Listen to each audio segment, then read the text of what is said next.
Cattle futures spent much of the week in a choppy trade, but found their footing in Friday's session.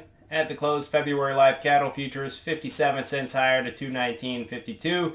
For the week, that was still 22 cents lower.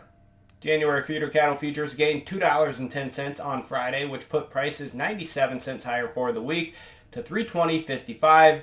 And over on the snout side, December lean hog futures gained 42 cents, settling at 78.50. That was still 90 cents lower for the week. This morning's wholesale box beef report had a weaker tone. Choice cuts $2.89 lower to $370.68, and select cuts slid 50 cents to $354.53.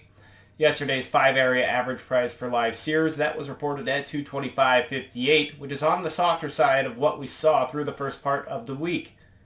Daily slaughter came in at 120,000 head Thursday afternoon. That's 8,000 more than last week, but 13,000 head less than the same day last year.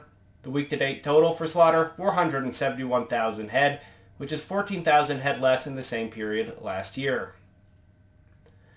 Live cattle and feeder cattle C-vol were lower on Friday, with live cattle's index finishing the session 79 ticks lower to 2307.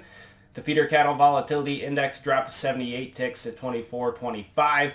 Though both of these are off the recent highs, they are at elevated levels relative to what we've seen throughout the year.